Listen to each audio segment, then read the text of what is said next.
bonjour à toutes et tous. Très heureux d'être là avec vous. Je voulais tout d'abord vous présenter les excuses de Thibaut de Saint-Paul, le directeur de la jeunesse, de l'éducation populaire et de la vie associative du ministère de l'Éducation nationale et de la jeunesse, qui devait ouvrir à ma place cette journée, vous le verrez sur vos programmes, et qui malheureusement a eu une urgence cette nuit, et donc on a appris au tout dernier moment qu'il ne pourrait pas être là. D'où l'introduction de Louise qui a expliqué que ce matin j'étais bien en train de travailler sur mon discours. En tout cas, moi je suis très heureux d'ouvrir cet événement qui est très important pour nous et qui porte sur un sujet qui est absolument essentiel, les discriminations que subissent les jeunes. L'enjeu est fondamental, comment lutter contre les discriminations, comment prévenir et agir sur les actes et mécanismes discriminatoires que les jeunes peuvent rencontrer, en raison en particulier de leur origine supposée et de leur lieu de résidence. C'est pour répondre à ces questions assez difficiles que le Fonds d'expérimentation pour la jeunesse a lancé en 2018 l'appel à projets qui nous réunit aujourd'hui et qui a permis de financer des projets très stimulants, je pense que vous en serez convaincus à l'issue de cette journée, et qui vont vous être présentés aujourd'hui. Je suis particulièrement heureux de voir ces projets aboutir et de pouvoir en tirer tous les enseignements au travers de cette journée, et aussi de savoir qu'on va pouvoir publier ces principaux enseignements et donc les partager très largement. Mais avant de revenir sur les enjeux des discriminations, j'imagine que certains d'entre vous ne connaissent pas ou ne connaissent pas encore le Fonds d'expérimentation pour la jeunesse. Et donc je vais prendre quelques minutes pour vous en parler, pour vous le présenter, car c'est un outil qui, je pense, est très original dans son ambition et dans son fonctionnement, et qui a joué un rôle important dans les évolutions de la politique en matière de jeunesse au cours des dernières années. Alors en effet, le Fonds d'expérimentation pour la jeunesse, il est piloté par l'INJEP, et nous l'appelons plus volontiers FEJ. Il poursuit depuis plus de 15 ans un objectif: répondre aux difficultés rencontrées par les jeunes et lutter contre les inégalités qui pèsent sur leur parcours. Et il mobilise une méthode bien particulière: permettre aux acteurs des politiques de jeunesse, en particulier le monde associatif, les collectivités territoriales, les établissements publics et notamment scolaires, d'avoir l'opportunité d'innover, de tester de nouveaux projets, en bénéficiant d'une évaluation menée par un partenaire externe. Et donc vous verrez, tout au long de cette journée, des binômes de porteurs projets et d'évaluateurs. Cette méthode, elle permet de repérer les projets efficaces, afin que, fort des résultats de l'évaluation, ils puissent être pérennisés, voire essaimés. Elle permet aussi aux porteurs de projets, qui peuvent être confrontés à des difficultés, parfois, de réorienter leurs actions à l'aune des résultats de l'évaluation.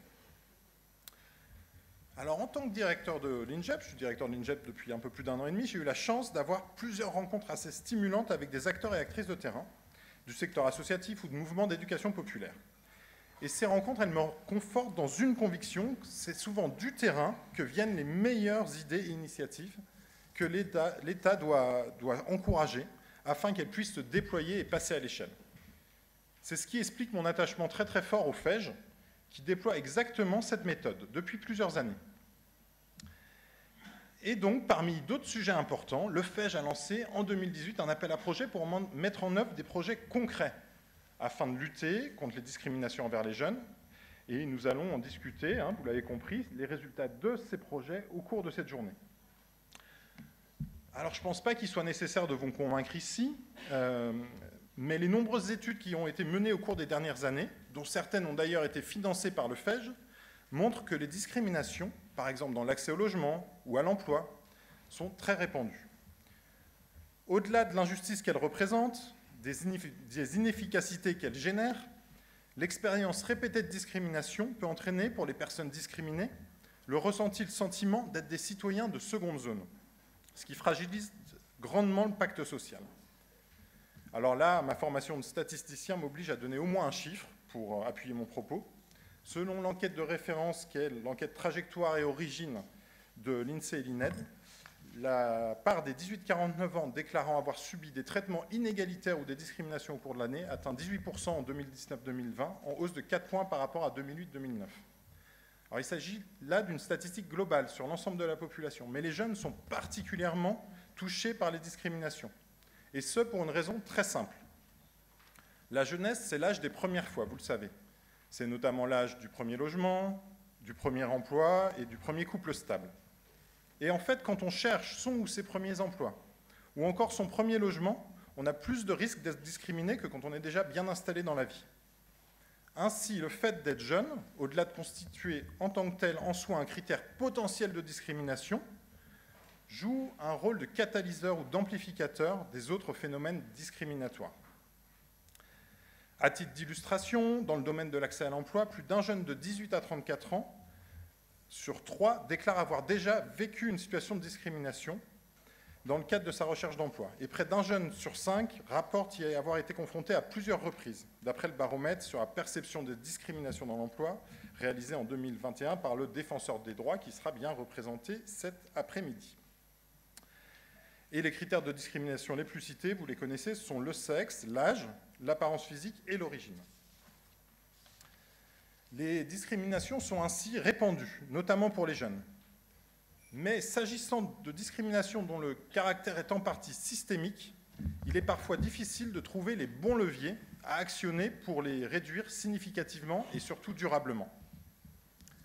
C'est donc en s'inscrivant dans ces réflexions, à la fois sur la complexité à isoler les facteurs de discrimination, mais aussi sur la nécessité d'allier recherche et action publique, que le FEJ a travaillé sur la lutte contre les discriminations subies par les jeunes. Alors vous le savez peut-être, un premier programme avait été lancé il y a presque 10 ans et il visait à étudier, à mettre en lumière les discriminations. Pas forcément à lutter contre elles, mais à les mettre en lumière et à mieux les comprendre. Il a notamment conduit à la publication d'un ouvrage de synthèse, Lutter contre les discriminations et les inégalités, qui est paru en 2019.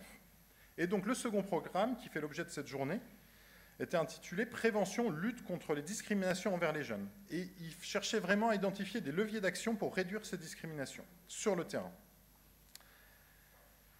Donc sur la base des résultats des projets soutenus dans ce cadre, vous le verrez au cours de la journée, on aura l'occasion d'explorer les mécanismes des discriminations, ainsi que les méthodes pour les reconnaître, et on va aussi partager les actions éprouvées en direction des victimes et des auteurs. Ces enseignements sont particulièrement utiles à l'heure de la mise en œuvre du plan national pluriannuel portant sur 2023-2026 de lutte contre le racisme, l'antisémitisme et les discriminations liées à l'origine, dont Mathias Dreyfus, le délégué interministériel adjoint de la DILCRA en charge de ce plan, nous parlera tout à l'heure. Alors avant de conclure, je voudrais remercier l'ensemble des équipes projet et des équipes d'évaluation de ce programme, de cet appel à projet, pour leur travail absolument extraordinaire. Je mesure très bien la difficulté à porter un projet nouveau et les nombreuses difficultés et obstacles auxquels vous avez dû faire face, et je vous félicite d'avoir mené ces projets à leur terme. Je félicite également les équipes de l'INJEP pour l'organisation de cette journée, qui sera également, j'en suis certain, un moment d'échange utile et inspirant, afin de contribuer à une meilleure politique de lutte contre les discriminations envers les jeunes. Il me reste à vous souhaiter à toutes et tous une très belle journée d'échange et de débat.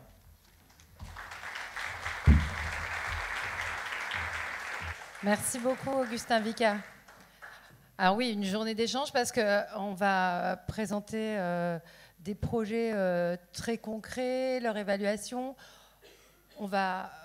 Merci Louise, bonjour à toutes et tous, très heureux d'être là avec vous. Je voulais tout d'abord vous présenter les excuses de Thibaut de Saint-Paul, le directeur de la jeunesse, de l'éducation populaire et de la vie associative du ministère de l'Éducation nationale et de la jeunesse, qui devait ouvrir à ma place cette journée, vous le verrez sur vos programmes, et qui malheureusement a eu une urgence cette nuit, et donc on a appris au tout dernier moment qu'il ne pourrait pas être là, d'où l'introduction de Louise qui a expliqué que ce matin j'étais bien en train de travailler sur mon discours. En tout cas, moi je suis très heureux d'ouvrir cet événement qui est très important pour nous et qui porte sur un sujet qui est absolument essentiel, les discriminations que subissent les jeunes.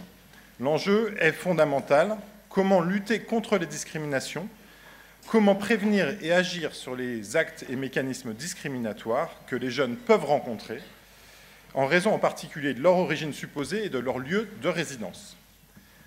C'est pour répondre à ces questions assez difficiles que le Fonds d'expérimentation pour la jeunesse a lancé en 2018 l'appel à projet qui nous réunit aujourd'hui et qui a permis de financer des projets très stimulants, je pense que vous en serez convaincus à l'issue de cette journée, et qui vont vous être présentés aujourd'hui. Je suis particulièrement heureux de voir ces projets aboutir et de pouvoir en tirer tous les enseignements au travers de cette journée, et aussi de savoir qu'on va pouvoir publier ces principaux enseignements et donc les partager très largement.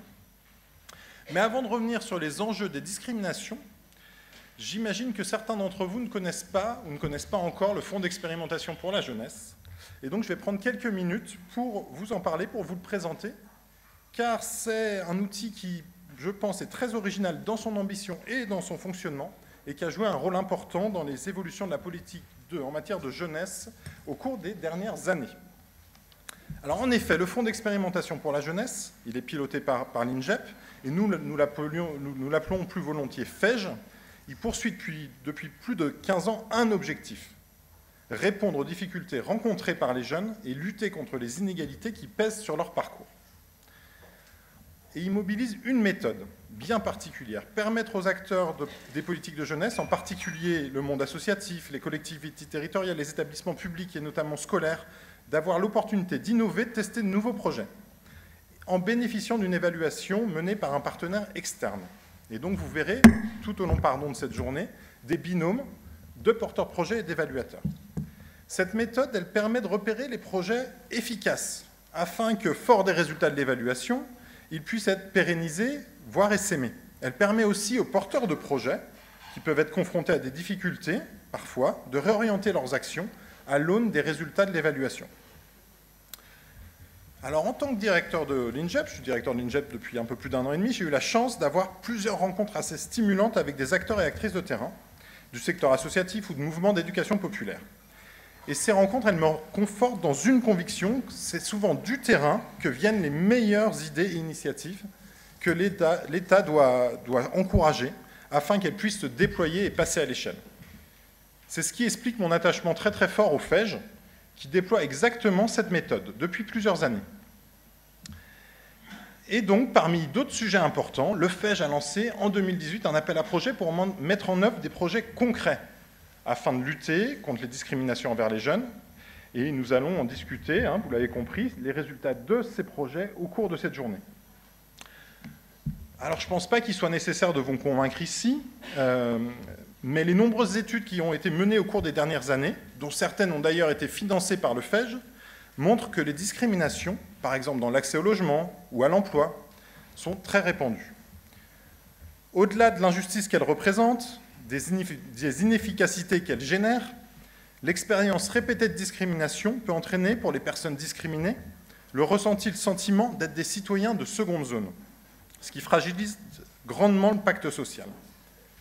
Alors là, ma formation de statisticien m'oblige à donner au moins un chiffre pour appuyer mon propos. Selon l'enquête de référence, qui est l'enquête trajectoire et origine de l'INSEE et l'INED, la part des 18-49 ans déclarant avoir subi des traitements inégalitaires ou des discriminations au cours de l'année atteint 18% en 2019-2020, en hausse de 4 points par rapport à 2008-2009. Alors il s'agit là d'une statistique globale sur l'ensemble de la population, mais les jeunes sont particulièrement touchés par les discriminations. Et ce, pour une raison très simple. La jeunesse, c'est l'âge des premières fois, vous le savez. C'est notamment l'âge du premier logement, du premier emploi et du premier couple stable. Et en fait, quand on cherche son ou ses premiers emplois, ou encore son premier logement, on a plus de risques d'être discriminé que quand on est déjà bien installé dans la vie. Ainsi, le fait d'être jeune, au-delà de constituer en tant que tel en soi un critère potentiel de discrimination, joue un rôle de catalyseur ou d'amplificateur des autres phénomènes discriminatoires. À titre d'illustration, dans le domaine de l'accès à l'emploi, plus d'un jeune de 18 à 34 ans sur 3 déclare avoir déjà vécu une situation de discrimination dans le cadre de sa recherche d'emploi. Et près d'un jeune sur 5 rapporte y avoir été confronté à plusieurs reprises, d'après le baromètre sur la perception des discriminations dans l'emploi, réalisé en 2021 par le Défenseur des droits, qui sera bien représenté cet après-midi. Et les critères de discrimination les plus cités, vous les connaissez, ce sont le sexe, l'âge, l'apparence physique et l'origine. Les discriminations sont ainsi répandues, notamment pour les jeunes. Mais s'agissant de discriminations dont le caractère est en partie systémique, il est parfois difficile de trouver les bons leviers à actionner pour les réduire significativement et surtout durablement. C'est donc en s'inscrivant dans ces réflexions, à la fois sur la complexité à isoler les facteurs de discrimination, mais aussi sur la nécessité d'allier recherche et action publique que le FEJ a travaillé sur la lutte contre les discriminations subies par les jeunes. Alors vous le savez peut-être, un premier programme avait été lancé il y a presque 10 ans et il visait à étudier, à mettre en lumière les discriminations. Pas forcément à lutter contre elles, mais à les mettre en lumière et à mieux les comprendre. Il a notamment conduit à la publication d'un ouvrage de synthèse, Lutter contre les discriminations et les inégalités, qui est paru en 2019. Et donc le second programme, qui fait l'objet de cette journée, était intitulé « Prévention, lutte contre les discriminations envers les jeunes ». Et il cherchait vraiment à identifier des leviers d'action pour réduire ces discriminations sur le terrain. Donc sur la base des résultats des projets soutenus dans ce cadre, vous le verrez au cours de la journée, on aura l'occasion d'explorer les mécanismes de discrimination, ainsi que les méthodes pour les reconnaître, et on va aussi partager les actions éprouvées en direction des victimes et des auteurs. Ces enseignements sont particulièrement utiles à l'heure de la mise en œuvre du plan national pluriannuel portant sur 2023-2026 de lutte contre le racisme, l'antisémitisme et les discriminations liées à l'origine, dont Mathias Dreyfus, le délégué interministériel adjoint de la DICRA en charge de ce plan, nous parlera tout à l'heure. Alors avant de conclure, je voudrais remercier l'ensemble des équipes projet et des équipes d'évaluation de ce programme, de cet appel à projet, pour leur travail absolument extraordinaire. Je mesure très bien la difficulté à porter un projet nouveau et les nombreuses difficultés et obstacles auxquels vous avez dû faire face, et je vous félicite d'avoir mené ces projets à leur terme. Je félicite également les équipes de l'INJEP pour l'organisation de cette journée, qui sera également, j'en suis certain, un moment d'échange utile et inspirant, afin de contribuer à une meilleure politique de lutte contre les discriminations envers les jeunes. Il me reste à vous souhaiter à toutes et tous une très belle journée d'échange et de débat.